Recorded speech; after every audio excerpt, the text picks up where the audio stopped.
Kristen Hassmiller was presented to us a few weeks ago on the various systems building models, what's available, and to choose to select from. And so in today's webinar, we're going to talk about really what you put on the agenda. So thinking about the various models, and then how do you use them. And so we'll get into details about processes and activities, and how do you begin your systems building work. So I hope that this is an opportunity for you to ask questions to further advance your own community agenda and partnerships. So at this time, I'd like to pass it over to Kristen. Is she on? Yep, she should be on. Hear me? Now we can. Go ahead. Okay, great. So the audio is okay? Yep, sounds good.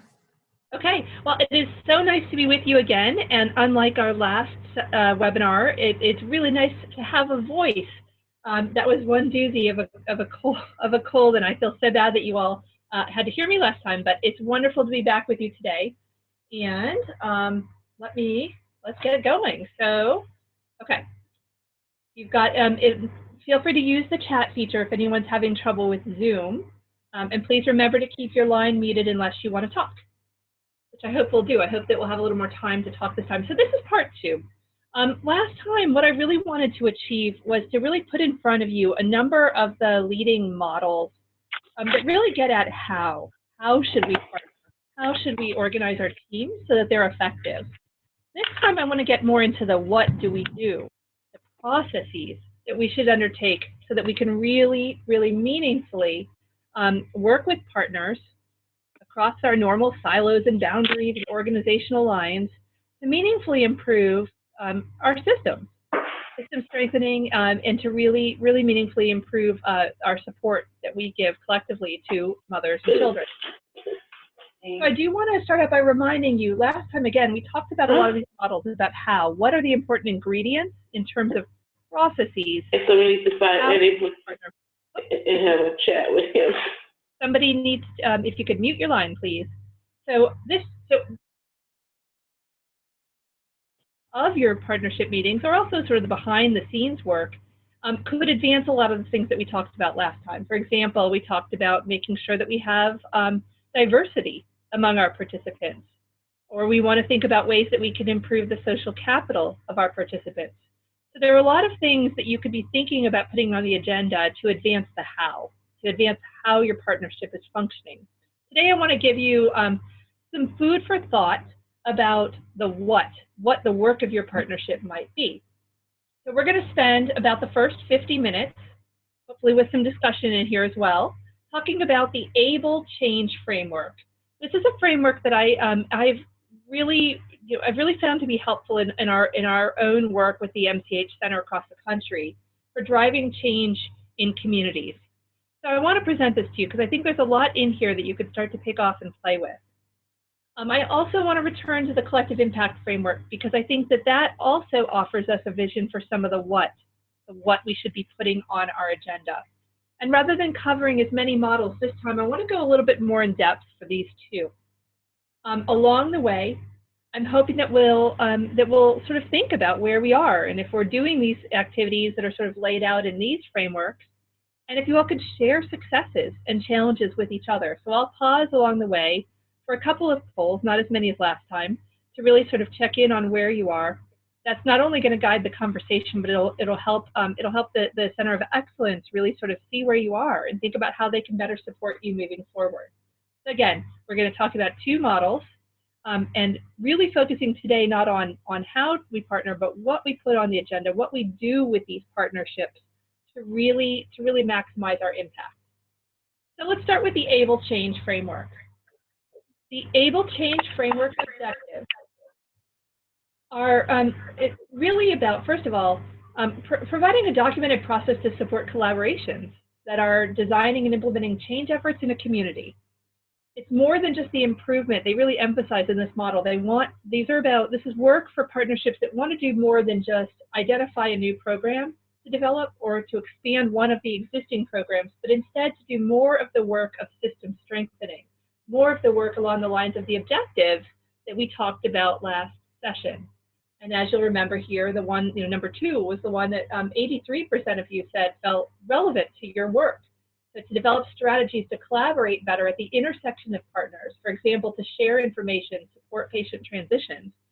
Right? So we're trying to do more than just grow one program. We're really trying to work at, in this case, the intersection of our programs, of our service, of our supports, of our resources, to really figure out how we can better support mothers and children. The second objective of the ABLE framework, again, and I think this is what I really want to emphasize in this session, is that we need to be thoughtful not only about how we partner, but what we're doing.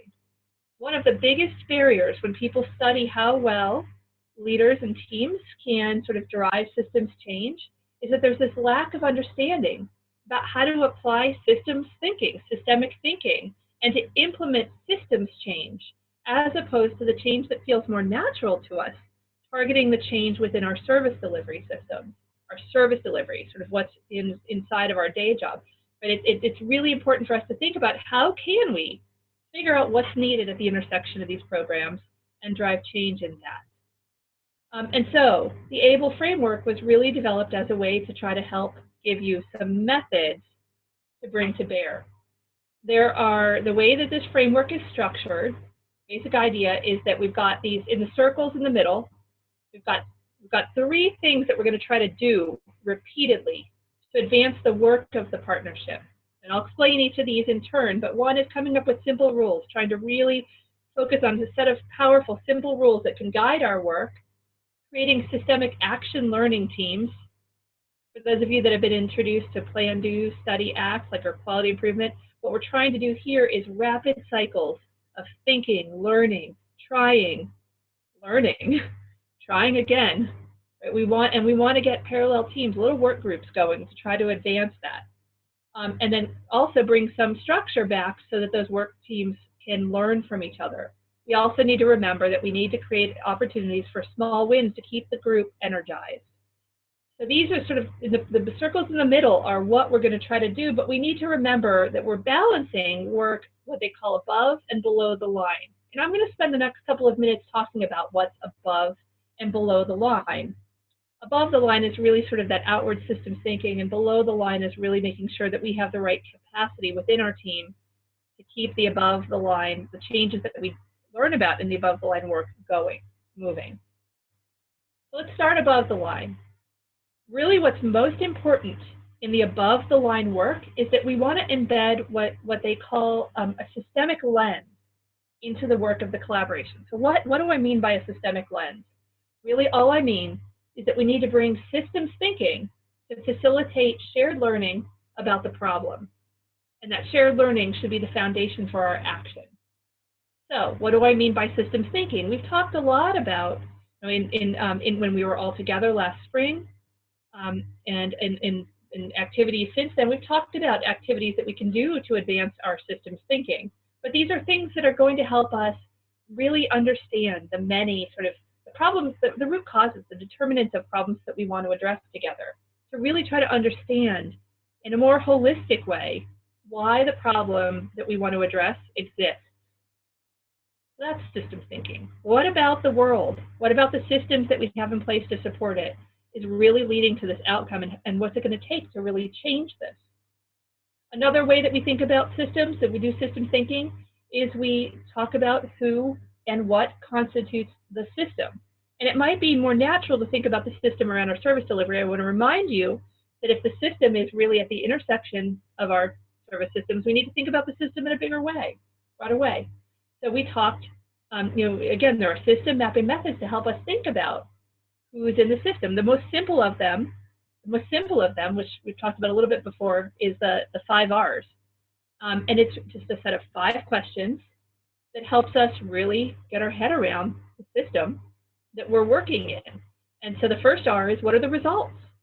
What are the results that our group wants to impact?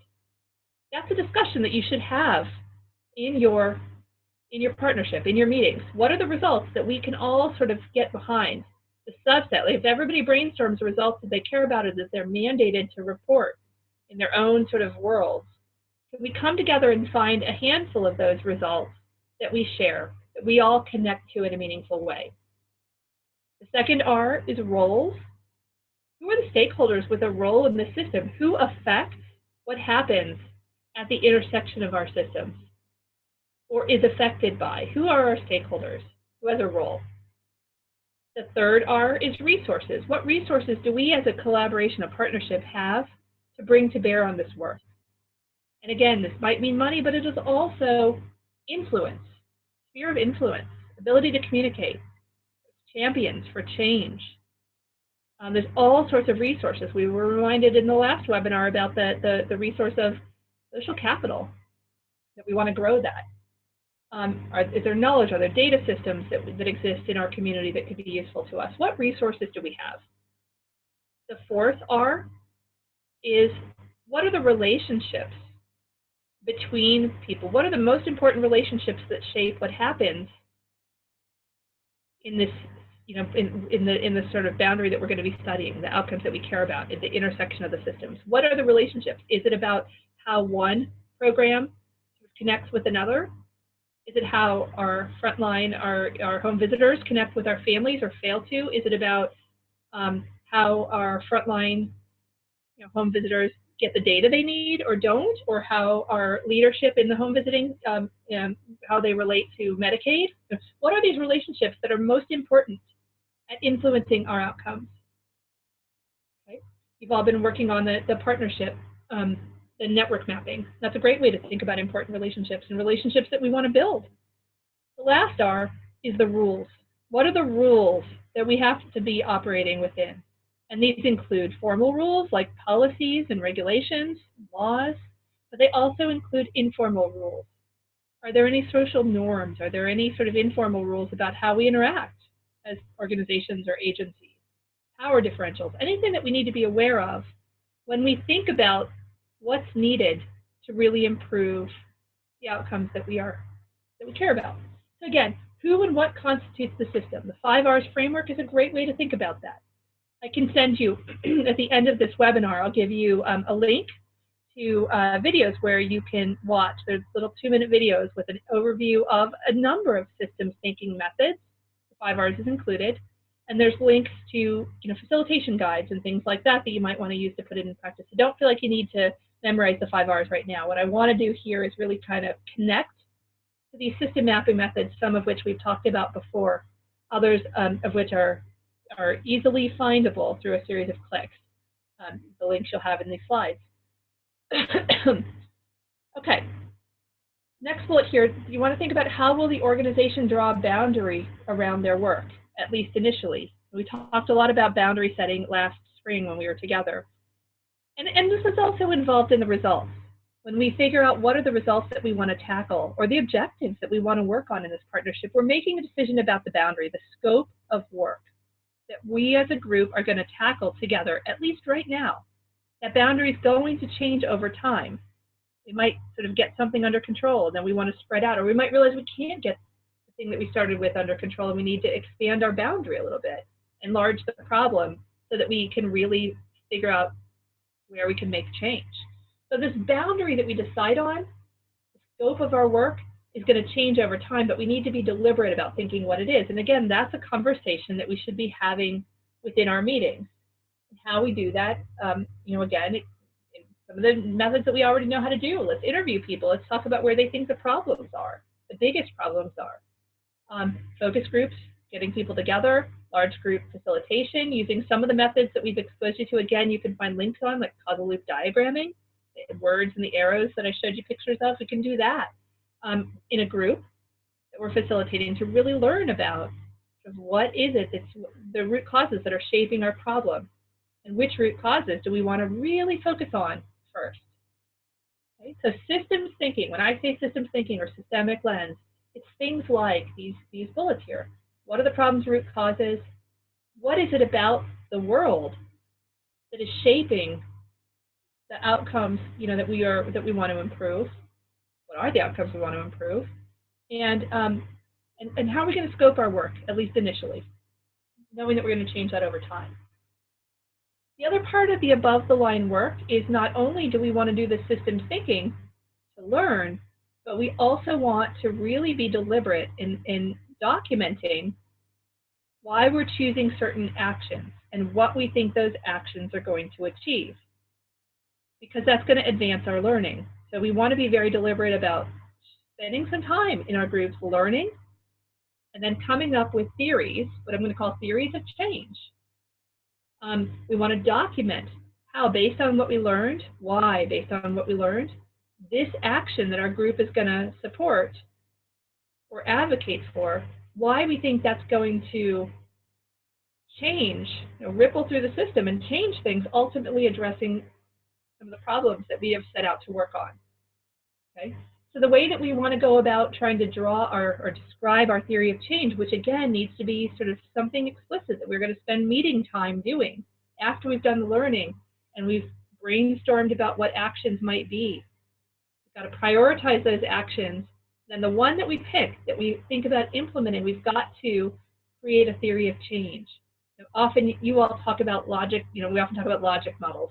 What are the inputs that are required to produce some sort of output or change, and what are the short, medium, and long-term effects of that change? It's a theory of change, right? What we're trying to do in total in these theories of change, and there are many ways that you could formulate them, is to really understand what the ideal state looks like. What is it that we're trying to move toward?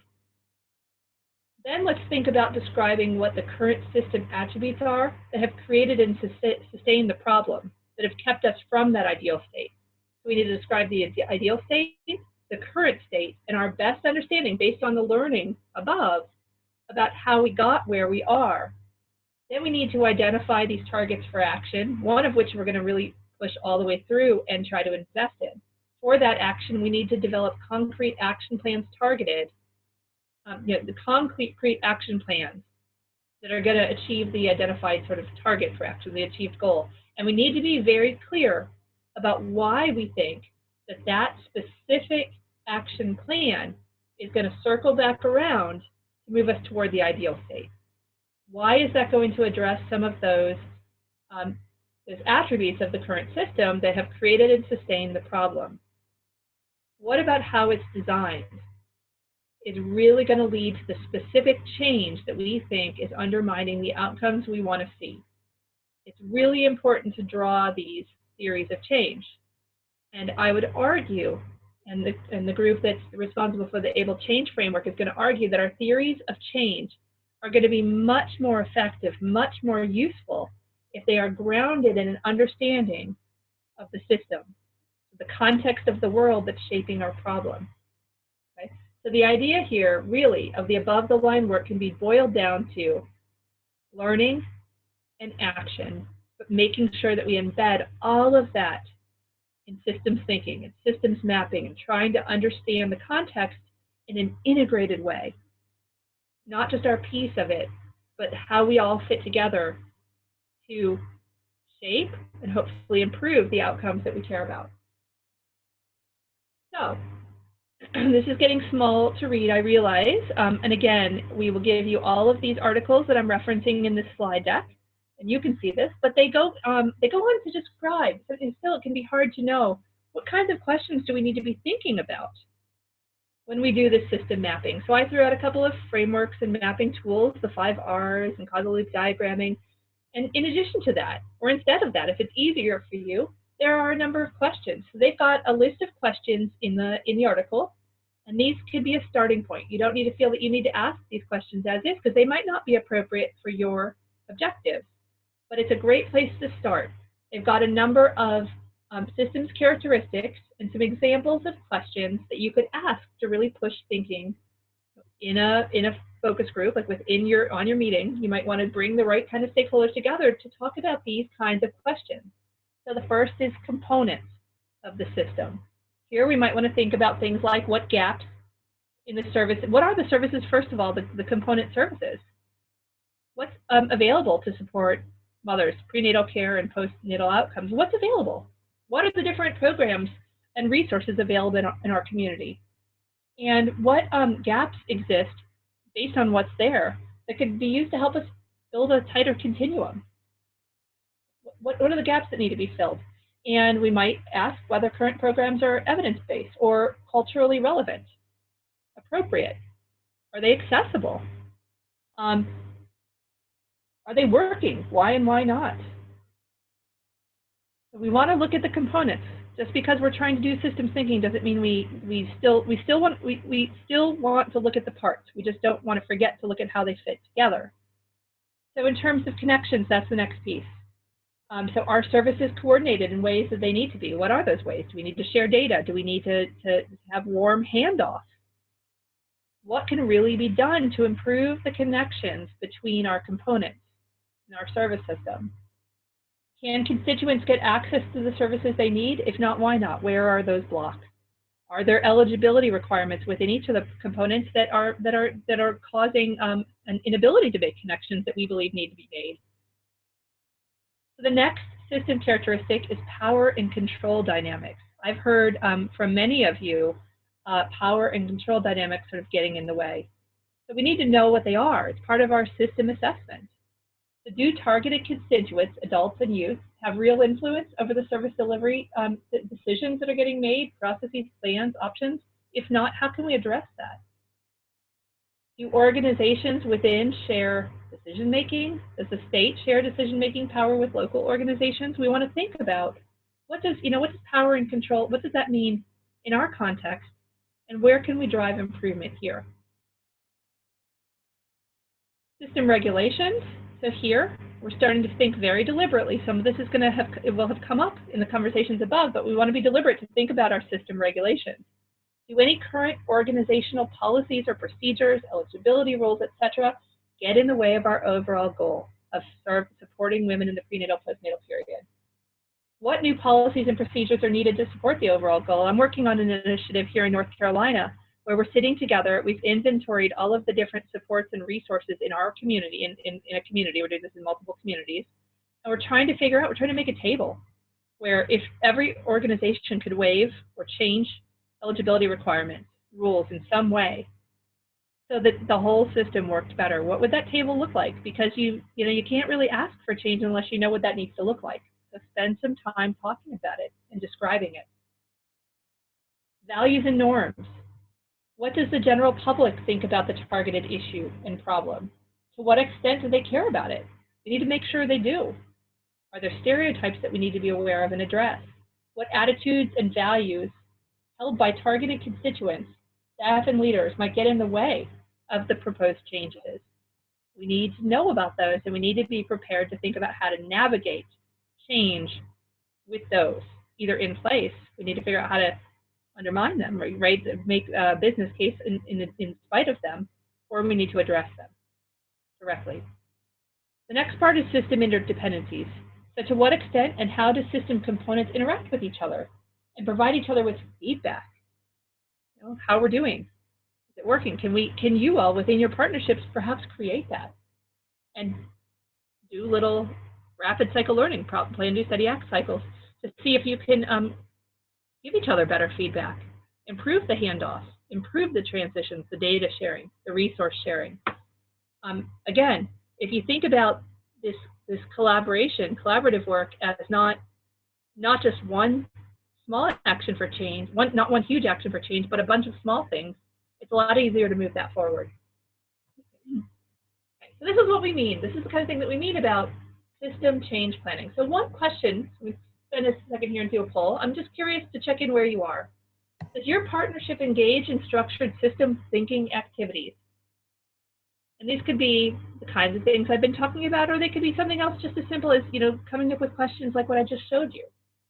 But are you engaging in anything? Do you have anything on your agenda where you're trying to get people to think about the system and to grow shared understanding?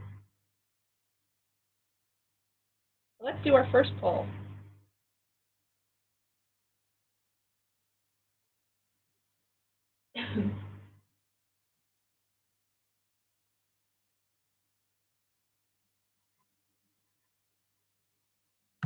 Okay, we've got about 12 responses. We'll give you about another minute, so go ahead and just make sure to select your response and then click submit so that it transmits through us. Thank you.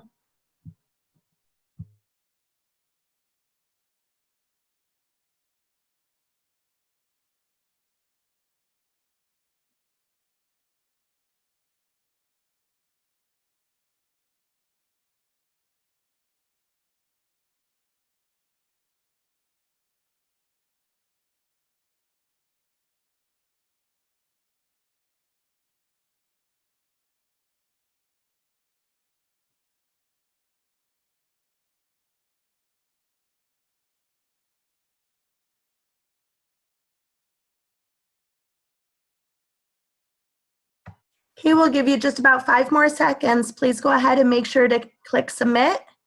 We've got about 50% of the responses so far.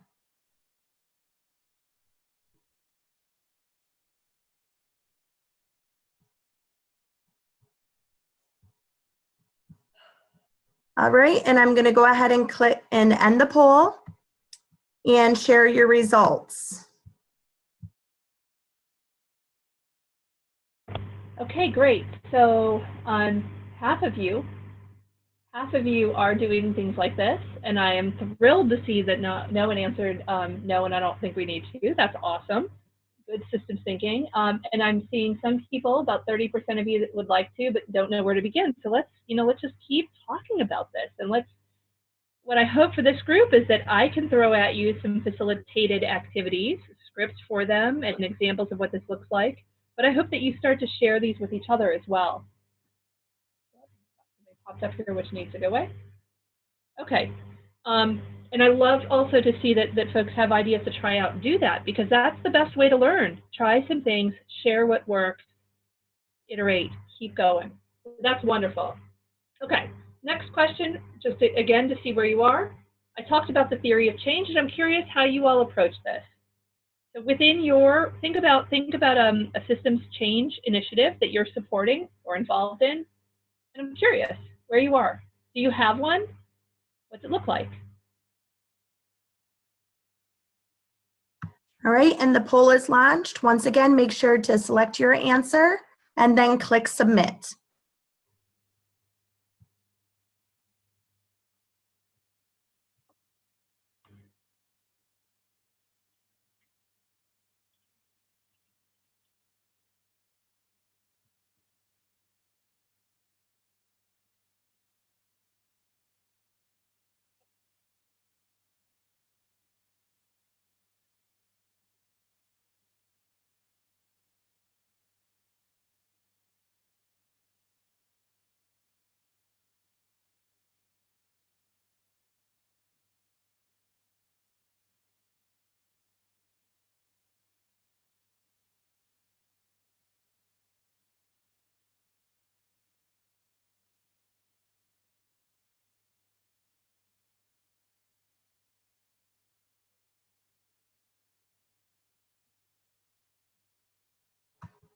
All right, we'll give you about another 20 seconds here. About half of you have responded. Make sure to select your answer and then click submit.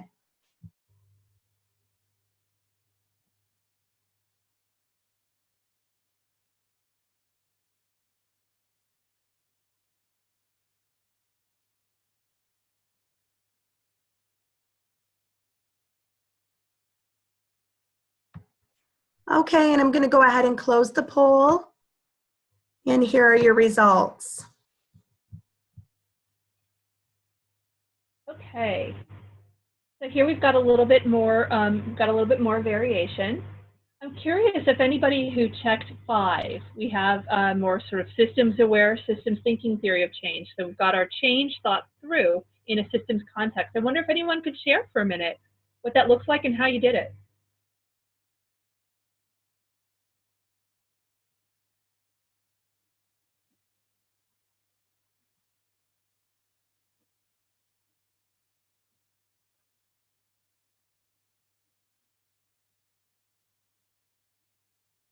Okay, it looks like there were 3 people that answered number 5. So if anybody can you can either unmute yourself to respond, or you can just send a chat to everyone right in with the chat box.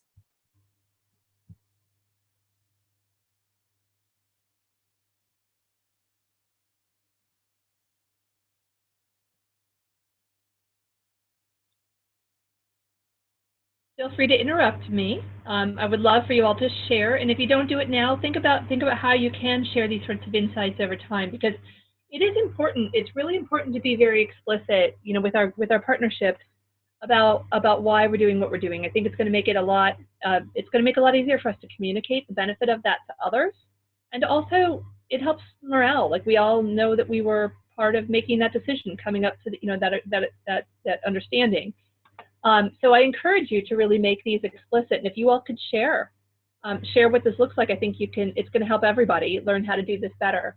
The logic model, the basic logic model, is a great way to start. You know, there we talk about how we're going to, what our ingredients are and specific needs are, and how we're going to use those to produce something better, to produce some sort of change, and why we think that change is going to ripple through in the short, medium, and long term to really impact outcomes. We often do, as you all, many of you all have shared, we often do kind of write this down. We write down our theory of change. We're going to do this because we believe you know, it's going to have these impacts, and that's great. It's getting it documented.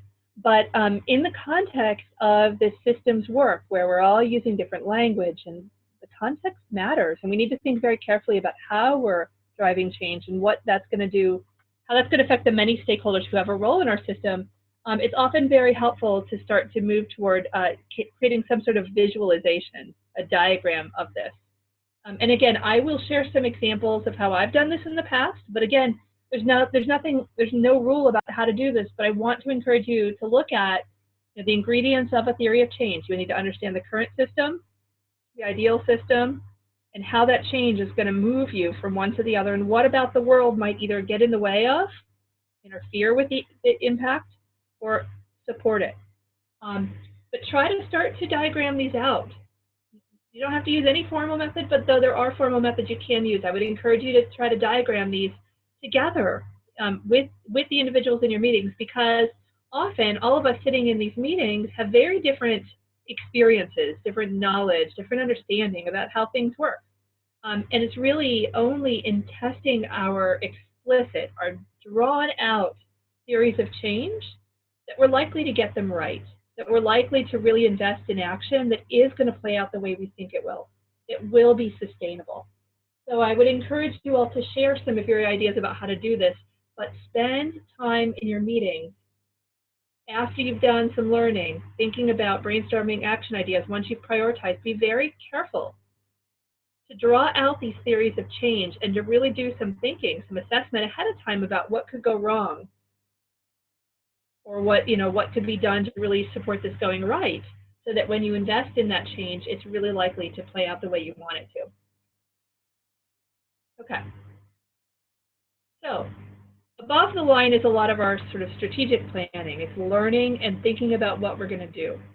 Below the line is a little bit more of our infrastructure, really trying to make sure that we are well positioned within our partnership, within our collaboration, to really make change happen. Those actions that we decide on, that we assess, that we think through very carefully, we need to get those out. So we need to be investing in our below the line work, which they organize around readiness, capacity, diffusion, and sustainability. And again, another big table that's very helpful from this article that defines each of these components. And I'll talk through this right now. But what we mean by readiness is the extent to which system actors believe that change is necessary, that it's feasible and desirable. And again, look back to, you know, if you've done the 5 R's, if you've talked through the 5 R's and you have a sense of who has a role in the system, who your stakeholders are, we want to make sure that the change, you know, for which we've written this theory of change, we need to make sure that everybody who has a stake in this, who either needs to help support our action or at least not get in the way of it, they need to buy into it. And if they don't right now, we need to talk to them. We need to make sure that they understand why we're doing what we're doing and why it's actually a win for them too. Okay? So that's setting the table, you know, making sure that we have readiness. The next part is contingent capacity. What we mean here is the skills and the knowledge that that our system actors need to effectively respond to the shifting demands of the above-the-line work. We have talked in the past about adaptive versus technical challenges. Technical challenges, you know, we've got a problem, it's hard, but we can call on experts, we can call on each other, we can figure out how to fix our watch, we can figure out how to make a new referral form. Adaptive challenges really are problems that we need to address, but the ground is constantly shifting out from under us. So when we're doing all that above the line work, trying to understand our system, we have to do it in an adaptive context. We have to know that the ground is shifting underneath us and keep updating our theories of change, keep updating our shared understanding of the system. We need to know how to do that. So this is things like, you know, knowledge of the system and knowing how to update it over time. Okay. The next component of below the line work is diffusion. Here, we need to have an intentional focus on the adoption, use, and spread of the targeted change. We need to get that change from sort of our theory into practice in our community. We need to support it all the way through. And we need to know how to do that. We need to understand implementation, how to make change happen, systems change happen, not change within our organization often, but across organizational lines or sort of at the intersection. We need to know how to really get that in place. And there's some training, and there's learning, and there's discussion that we can do. And again, we're going to remember at the end of this, I'm going to remind you about sort of the mechanism, how this able change framework gets put into practice. And one component of it is having lots of small teams working within your partnership. Not everybody needs to become expert in diffusing these change ideas, to getting them out, getting them implemented. But you do need a little working group who's really good at it. You can consult with the group that's really sort of developed that theory for change, vetted it with a larger, you know, coalition, and really think about how to get it out in the world, get it out into practice. But once we get it out, we're not done. We also need, and these are different skills, we need to think about sustainability. Once that change has been sort of made to happen, we need to think about how to support it. Maybe when the initial investment goes away, how do we sort of build this into the system so that it's supported over time? So maintaining policies, practices, changes brought about by the change effort, identified in the above the line work. And again, some of this is implementation, but it's a different kind of implementation. We need to really think about, again, who are our stakeholders and how can we really sell this as a win to the people that really need to be involved in keeping it carried forward. So the below the line work is really trying to set the stage.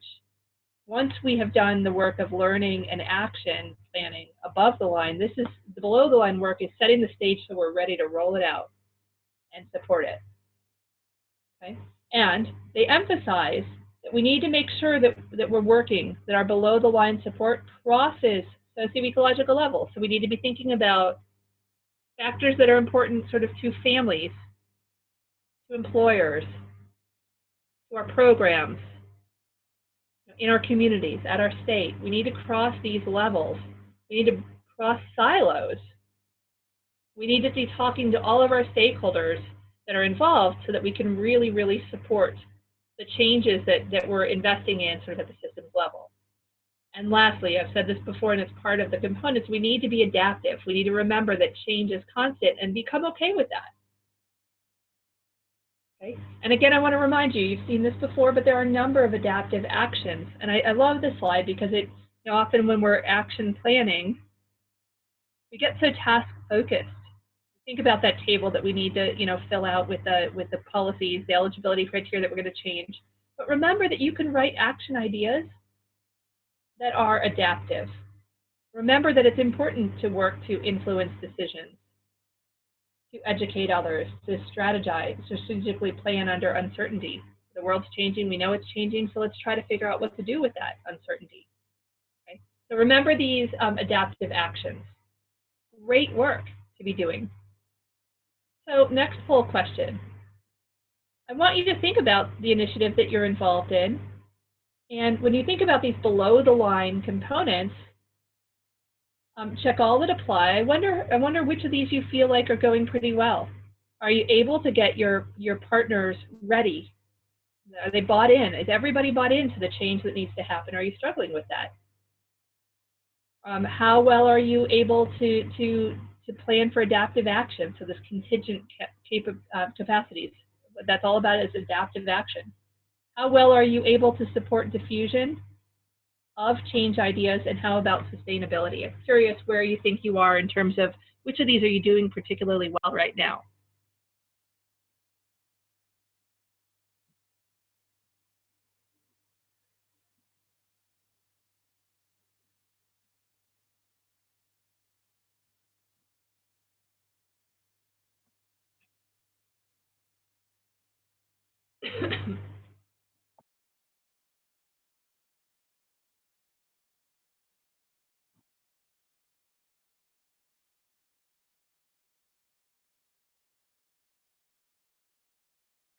Okay, we'll give you about another 20 seconds. Make sure that you check all that apply and then click submit.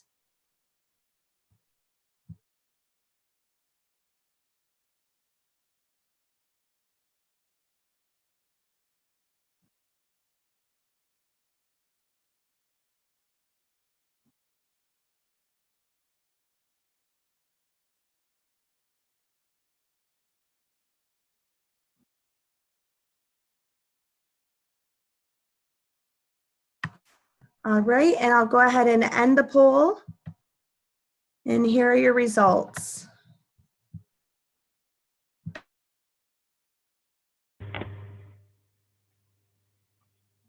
Pardon me for a second while there we go, just fine.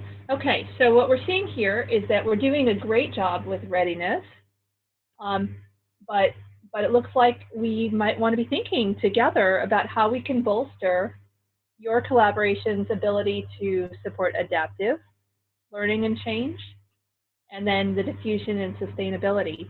I have some thoughts about things that I can share. I'll gather some resources and share some to get you going. Okay, great. Back to the slideshow.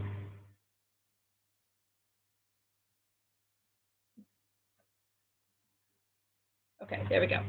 Okay, so again, reminder of what this framework looks like. We've got the above the line work, the below the line work, and I want to spend a couple minutes talking now with more specificity about these balls, the circles in the middle that keep it all going. So the 3 activities that you really want to think about building into your agenda are 1, systemic action learning teams. And what I mean by this is a bunch of small but connected action research teams working in parallel, learning, trying, and carrying on to understand the system and to identify levers for change, targets for change that we think are really going to be meaningful, impactable, sustainable, and sharing insights with the other teams along the way, because that's what's really going to drive this systems learning. So a bunch of small autonomous teams. Sometimes these are broken out by role. Maybe you want to get all of, if you've got social workers in your group, get them working together, get patients and mothers working together. Other times you want to cross role boundaries, but try to think about little groups that you can get going. These little groups are going to feel more energized if they've got, a clear target for what they want to work on, but set them off to do some learning, action. Okay. The next activity is that you want to develop and continue to iterate simple rules for the whole group. You want to get the group to think about, first of all, what are the current rules that guide their own behavior? And by the way, remember that rules is one of the 5R questions. And we sometimes talk about rules. We did some system support mapping together in the spring where we sort of lay out what each of us as a stakeholder is trying to do within the system and what supports us and what our barriers are and what resources we have access to. There's rules embedded in that. So think about our current rules about how we work in the space that we've decided that we're going to be working on within the boundary of our project. What are the current rules? But then let's think about, with this new initiative where we're going to be working in a systems thinking way, what are some new rules that we can follow, that we can adhere to and try to spread, that are going to shift the way the system behaves? that are going to work toward more alignment. And so you should brainstorm these as a group. And one of the examples in the Foster Fishman article that talks about the table framework referenced below, and I'll get this to you. Some of the rules included things like, we're here to put the pieces together. Our goal is to put the pieces together. That's the work of this initiative. Another is spread the word. Remember, it's so important in our little our subgroups that are going to be doing learning and action, always make sure you pay attention to spreading the word.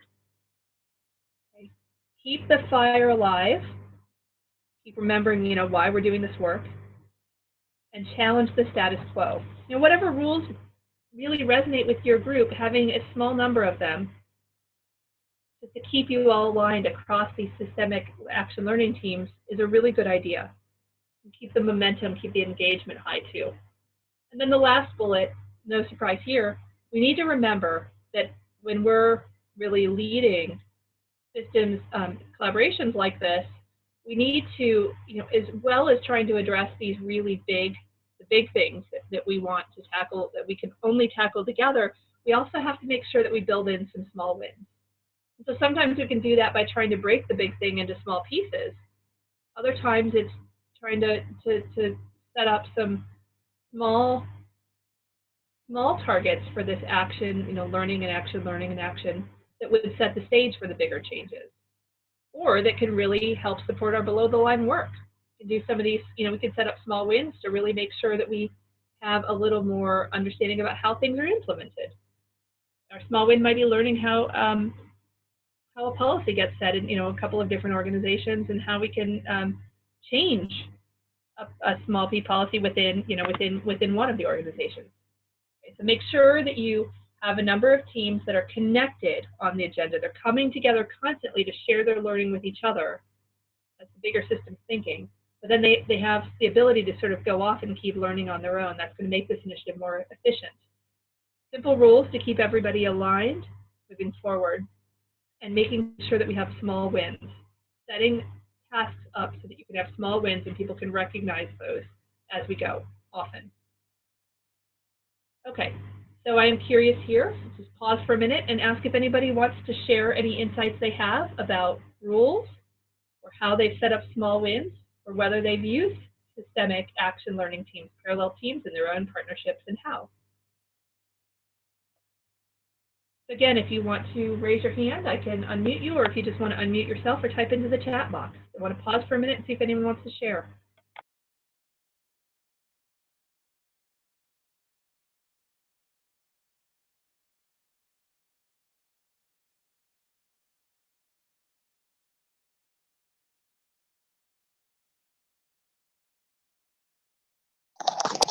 This is Cheryl Hunter Grant with Lower Hudson Valley Perinatal Network. We are doing work around our collective impact and set up a theory of change, and have tried to focus in on preconception into conception and integrating that into routine practices as one way of narrowing it down and getting folks aligned.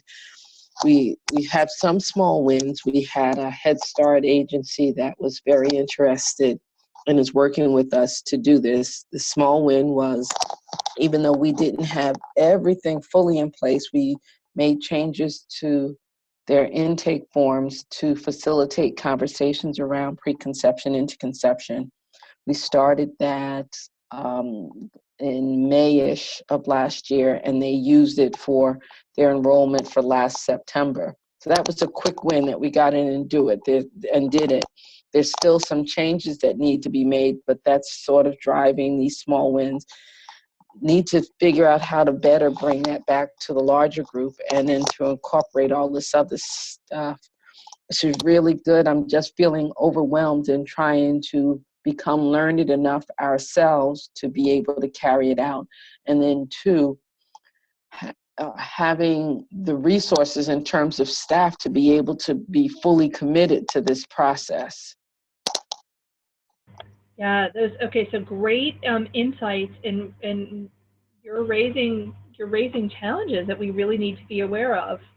And I'm curious if anyone else if anyone else has figured out, does anybody have advice for Cheryl about how to address the feeling overwhelmed or the sort of lack of resources to support this kind of initiative?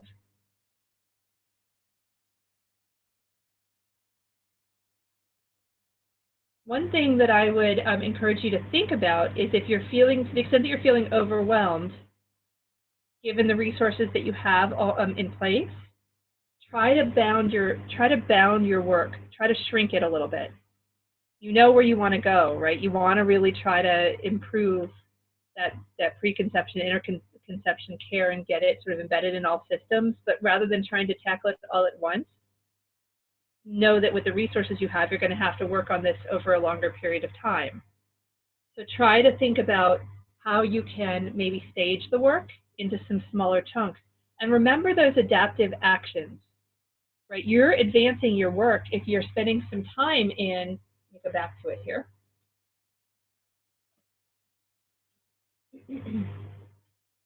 Oh, there we are. You're actually doing the work you need to be doing if you are educating others. So you talked about that and then early went around that, but like spend some time trying to figure out like how do people usually talk about preconception and interconception? Trying to really see what policies are on the horizon, what changes are coming that you need to be thinking about this in the context of.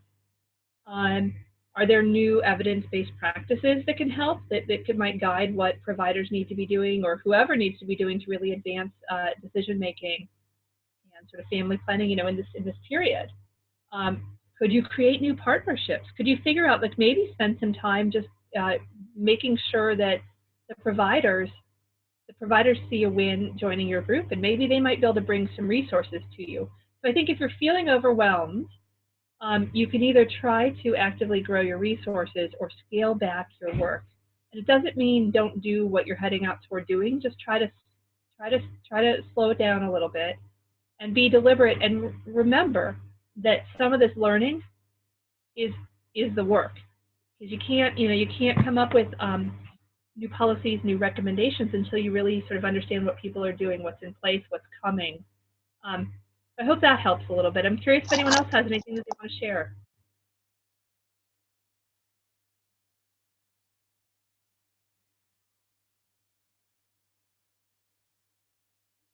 Okay. These are conversations I hope you all will continue to have, because as you're navigating the systems change, you are in the best position to help each other and to share sort of wins across communities that could be, spread. So Cheryl, try to think about some of these. Try to think about maybe shrinking the boundary around your problem. Try to start with some small, again, like what you did. Try to find a couple of other small wins like that, and include in those something that's going to help you increase your resources.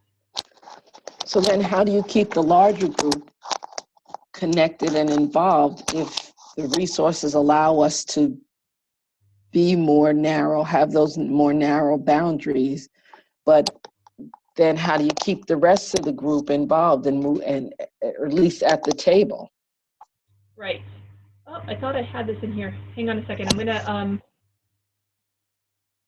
I have a diagram I want to remind you about. It can be helpful here. Oh, here it is. I've got it right here. Okay. So one thing that we played with, for those of you that were together last spring at the COE meeting, we talked about this flower diagram.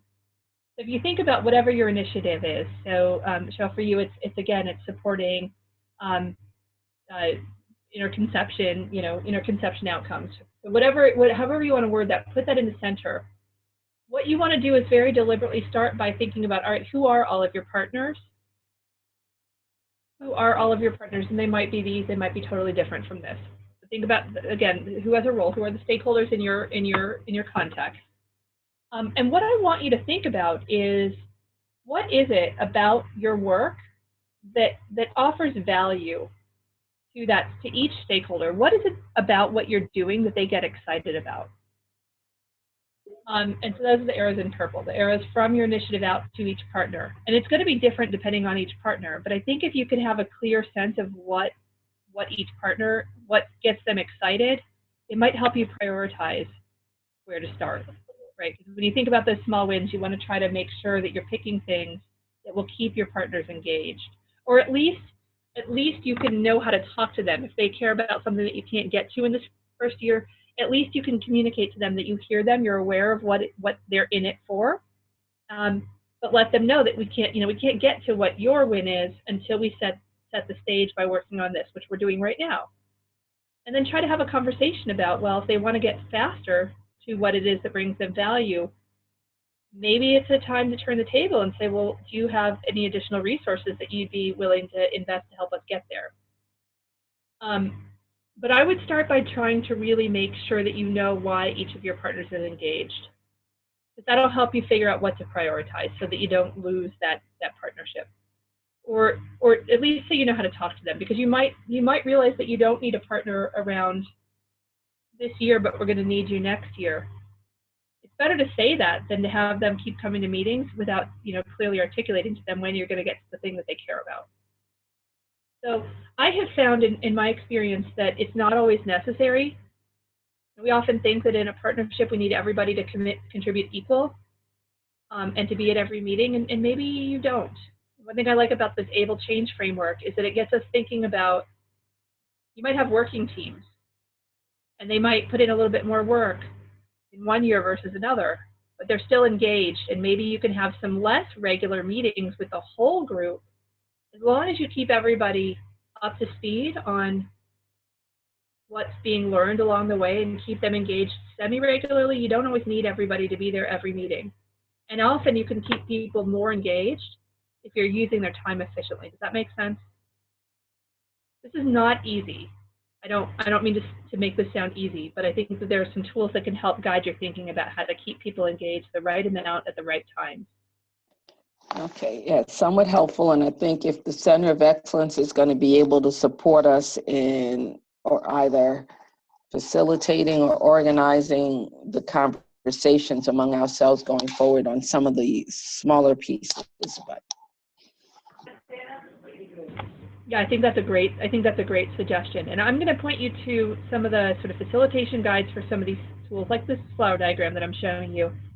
But I think it would be good to keep practicing them, with Center of Excellence folks, and keep talking about sharing your own examples, of the flower diagrams that you're creating, and thinking about, and some coaching to think about sort of how to stage things. You all can be, again, coaching each other about successes. What was it that brought value? So if you are maybe on another call which could be dedicated just to the flower diagrams, you all could create these and then get on a call like this. It might be wonderful for you to talk about what it was that you have learned about interconception care that brought value to Medicaid, that got them to partner more meaningfully, and what you got out of that. I think sharing insights like that can help you figure out how to get your partners in your community better engaged. So yeah, I think really kind of making this an ongoing conversation and sharing your insights and learning and kind of coaching along the way to help your thinking about how to stage this, because it is very hard. I'm gonna go back. Okay, we've only got 25 minutes left, and I want to make sure that I really connect to the collective impact framework, which you've also spent some time with. But before I get there, one last thing I want to just pull out of the Foster-Fishman article about the able change framework for you is this idea that in their experience, and I would say this resonates with my experience, that you need, again, you need a policy entrepreneur to really be involved in the leadership. You need somebody who's really good at helping to change systems, little systems all over the place. Somebody that can talk to people from different organizations and help sort of motivate them on why we need to spread some changes. So they use the word policy entrepreneur. I want to try to get the right policy idea in your head here when you see this. So I want you to be thinking about who are some leadership folks that can really help move your work forward. When I say policy, I don't mean, I love this, this is a quote I found online, a link here from the school context. Often when people think about policy, they think of what I would call capital P policy, and that's state and national laws, rules, regulations, court rulings, budget funding. Those are important, and to the extent that we can see those as systemic barriers, things that need to be changed, by all means go after those. But often we have to go after those not in one community, but across communities, sort of with this at a higher level. What I want you all to be thinking about trying to change are these little p policies. So the big P policies sort of get passed down to all of our organizations within our communities. And I want you to think about how those get manifest in everything that we do. So little p refers to the day-to-day practices, administrative activities, cultural norms that administrative bodies, organizations, programs establish as they work toward achieving goals set by the big P policy. So as they're sort of playing things out, there's a lot of decisions that get made. That's really where we want to be trying to drive change within our communities, these little p policies. We want to raise up issues with the big P policies, make sure they get addressed at the state level, but we want to be actively working in the little p policies. So I want you all to think about who are the people within your partnerships that are really good at influencing these little p policies across the organizational boundaries that you're working in. How do they do it? And it might be that you try to get them to help you think through. You're not necessarily asking them to drive these little p changes everywhere, but to help your partnership learn how to do that more effectively. It's often better if these changes are requested from somebody on the partnership from within that organization. But I want you, when you're thinking about the leadership of these partnerships, I want you to be thinking about the value of finding people that are good at this little p, little p policy entrepreneurs, and try to think about how to leverage that. That's a real asset. Okay, so let's skip that. Let's go right into the collective impact, because we've talked about collective impact a good bit. This is a model that you're familiar with, but I just want to throw a little bit more at you about how we can start to advance this in our meeting agendas. Again, the idea is that we want to imagine a different way of driving change, that we want to try to get our partnerships thinking about aligning what we're doing to maximize impact. Instead of each of us sort of on our own trying to improve things in an uncoordinated way, we want to try to move toward alignment. And again, leading in complexity, we need to do this. And I want to remind you that really it's not about sort of the decisiveness of our groups as much as like how well we're embracing the uncertainty of the journey, learning, documenting our learning, using that to inform actions, trying things out, learning, and repeating. Okay. 3 of the most important things with the collective impact framework are these preconditions. So influential champions, making sure that we've got voices in the community that will really support our work. And from the last webinar, we talked about, one of the frameworks about how reminded us that we need to make sure that our community context is conducive to the partnership and the change that we're trying to make happen. That takes work. So on your agenda, don't forget to put in there the work of trying to identify, engage, communicate with, help your potential influential champions learn and become your champions. That's work. That belongs on your agenda. As well, we need to figure out what the urgency for change is. So some of those above the line questions that we asked in the Foster Fishman Able Change framework, those can help us really document our urgency for change. What it is about this space that we're working in that really needs to be addressed.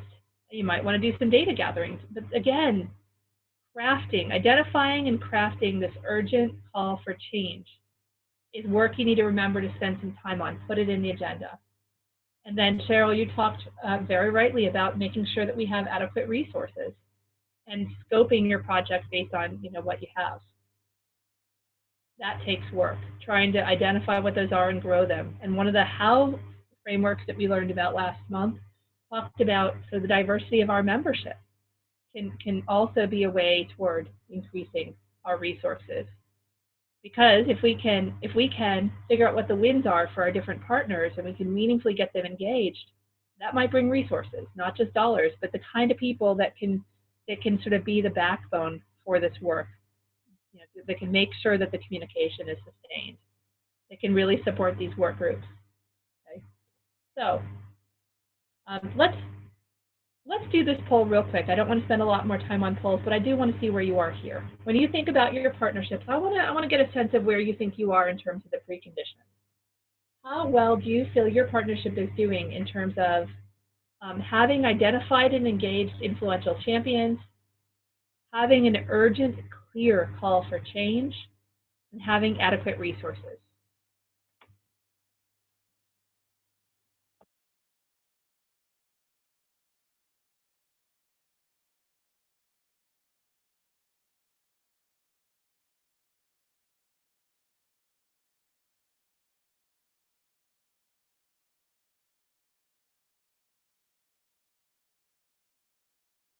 Okay, we'll give you about another 20 seconds here. If you can go ahead and select your answer and click submit.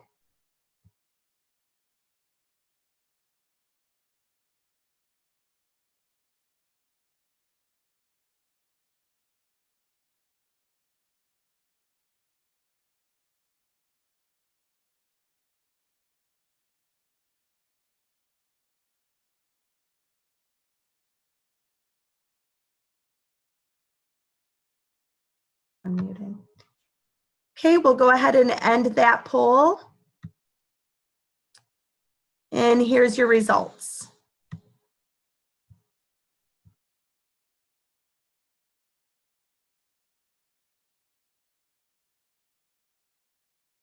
I have lost my results. Could I ask somebody just to read through sort of what they are real quick? Sure. So we have for influential champions, 35%. For urgency for change, there's 42%. And then adequate resources, it's 23%. Okay. So I'll talk a little bit about these, but I would suggest that, again, I think all three of these are probably worth just becoming topics of a whole second follow-up conversation. How are you all engaging these champions? How are you articulating your urgency for change? If anybody wants to share any insights right now in that in the chat box, please have at it, because if you've tested out a call for change that didn't work and then fixed it up, if you did some learning and revised it, share that. And who are your influential champions? Who are the sources of your resources for this system strengthening work? So please share some ideas in the chat as I keep going.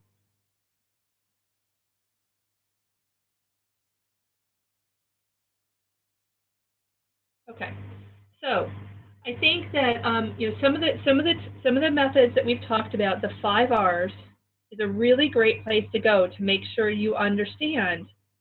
That's going to really help you start to underpin all three of these preconditions.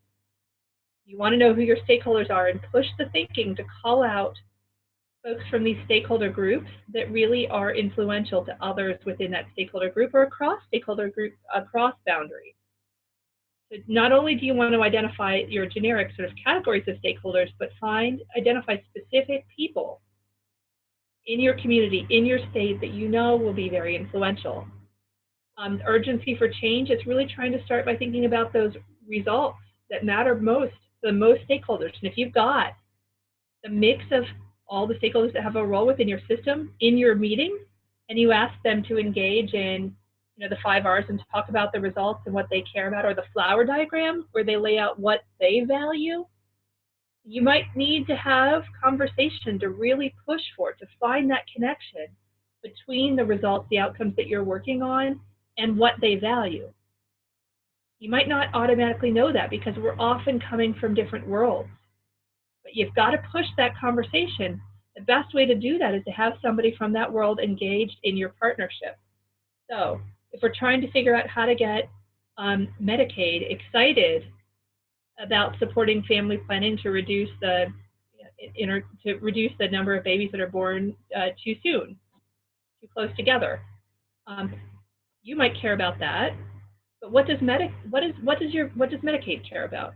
Find out what you can connect to. Listen to them about what they care about. Talk to them about why. Try out your different urgent calls for change with them and figure out what resonates and build that pathway. Figure out how to make that connection for them and for other people in a similar stakeholder role so that you know what the hook is. If you want to get something from them to support your initiative, if you want to go them to even talk about what resources they might be able to contribute, you need to know how to hook them. We need to know what gives them value, what to write on that purple arrow here. So spend time doing this. Spend time with the 5 R's, talking through it, making sure you've got the right kind of membership, diversity of stakeholders involved in your group, and then get this flower diagram going to make sure that you all know what you need to be prioritizing to get everybody at the table.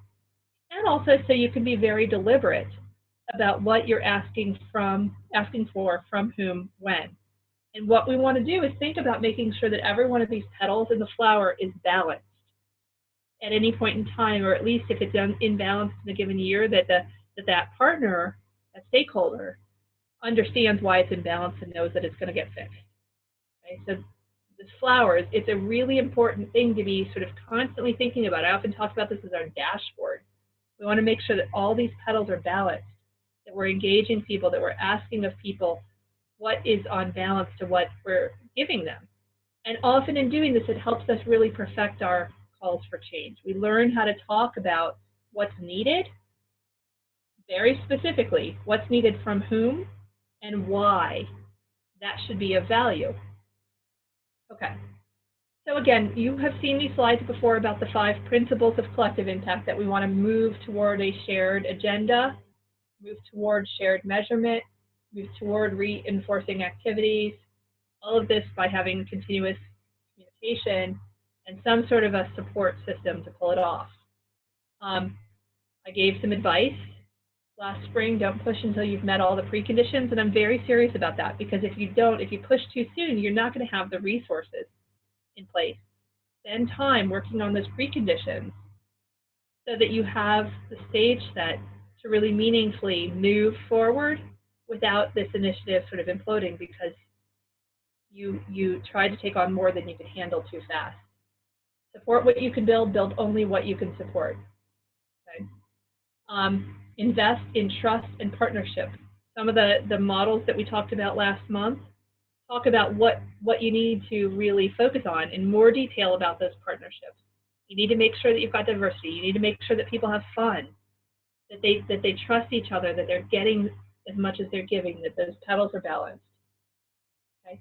Make sure that your work is consumer-centered, that it's really grounded in what's meaningful, well, to all stakeholders, but especially to our mothers and families. Keep equity at the center. Okay? Think carefully about what to put on the agenda. And here, at this point, after having talked through some of this, what I would encourage you to do is, and I'll talk a little bit more about the steps in the collective impact framework, but keep thinking about systems thinking activities or other kinds of learning activities, interviews, focus groups, questions that you can do to drive learning and action. Your collaborations, all of the objectives that we've been talking about, they're all about incremental learning and action. So try to break it down into little bits and be deliberate about what you're going to tackle on your meeting agendas.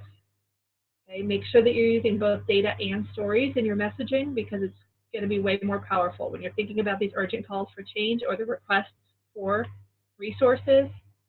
You want to make sure that you're not only using data to show that this is a big deal, that this is an issue, but you also want to embed that in stories about how this challenge is make it human, make it real, make it linked to your context.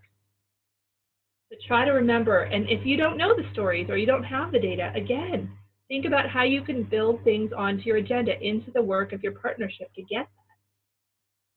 And I think, again, in terms of getting the data and the stories, the system support mapping, just to remind you, that was where we used all those Post-its, and we talked about what meaningfully will better support families or our frontline staff that are doing home visits.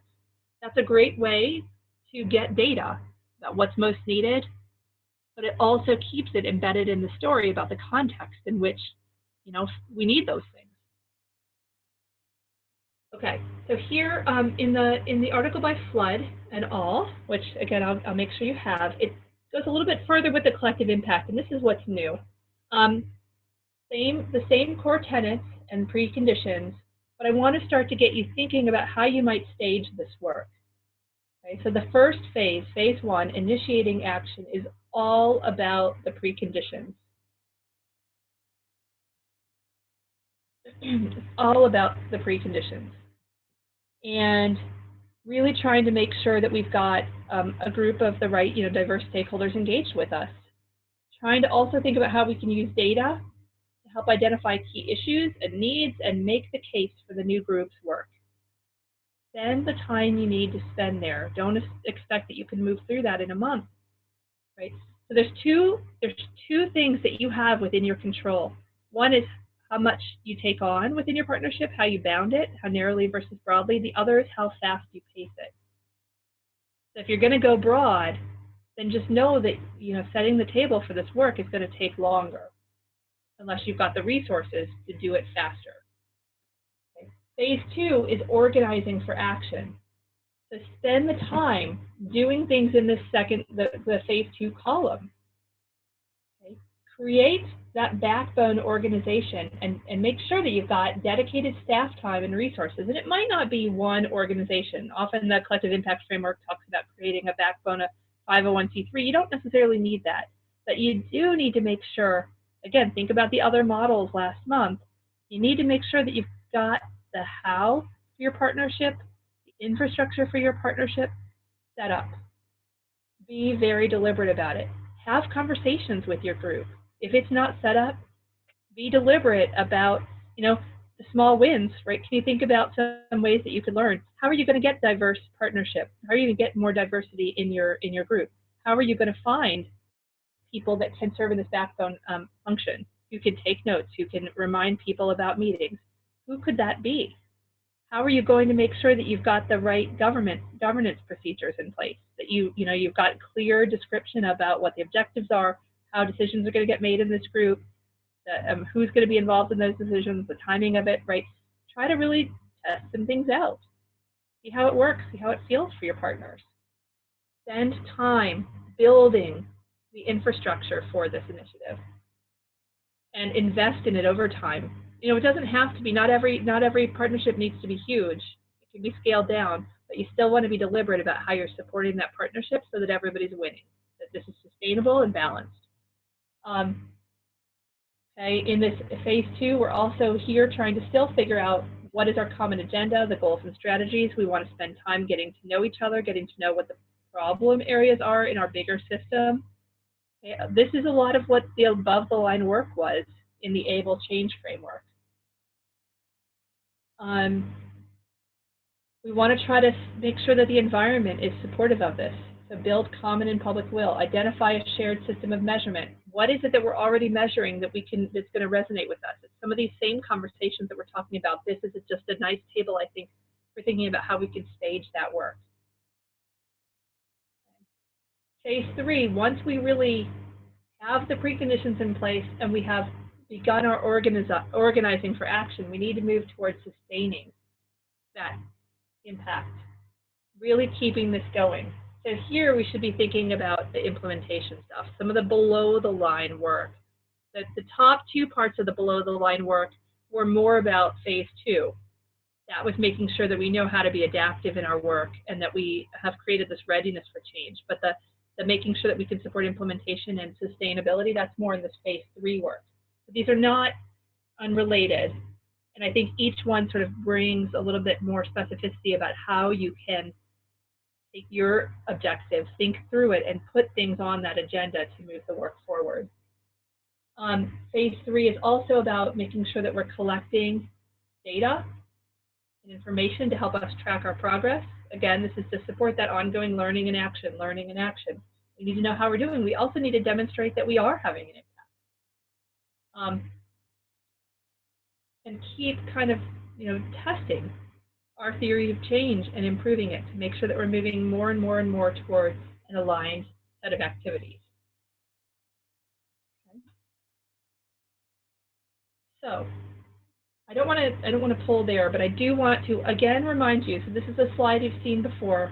When we think about the simple rules for how our partnership is going to sort of interact, and when you think about, again, just what the work that we want to bring onto the agenda, I love this 8 behaviors for smarter teams reference, which really reminds us about how the human side of this, how do we want to treat each other, given that we're all coming from different petals, different stakeholder groups, different silos. How do we come together to really do all of this? And I think starting out with some ground rules like this are really valuable to everybody, and maybe you could develop some simple rules around this. I have some information, but so do other people. There's no one person in this partnership that can fix it. Each of us may see things that others don't, and we want that, and we want to make sure that our voices are heard. And what this often means is that when I'm putting together an agenda of activities, I often want to move back and forth, very deliberately back and forth, constantly back and forth between what I'm going to call divergent activities and convergent activities, divergent, convergent.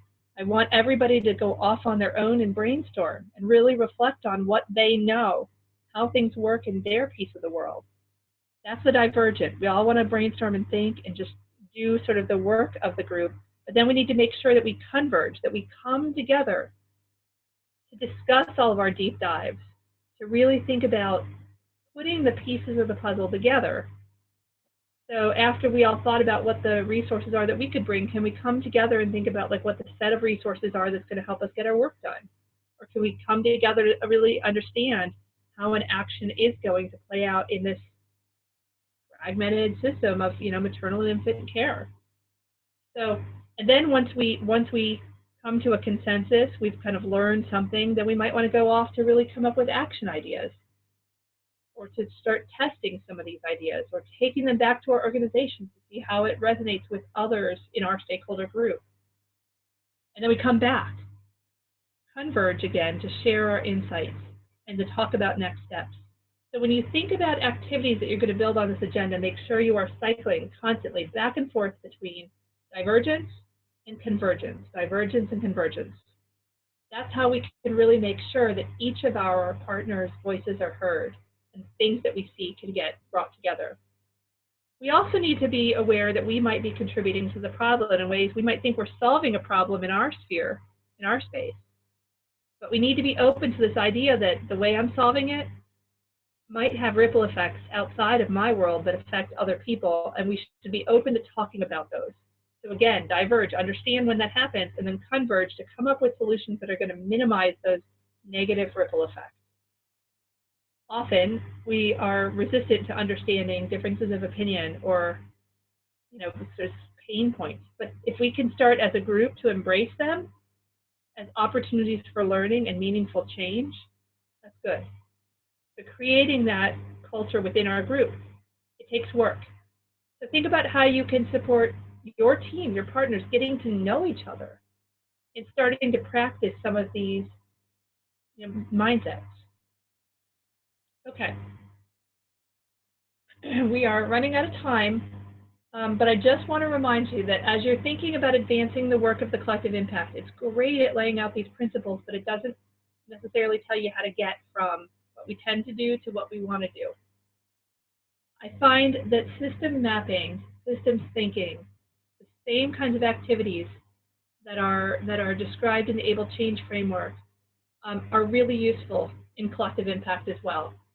So just here is, you know, a little bit of brainstorming about how we can advance a lot of these components of the collective impact framework. If we want to, you know, we need to convene key players. We need to identify each player's role in the system, their responsibilities from their perspective, how they see it, so that we can try to put those pieces together better.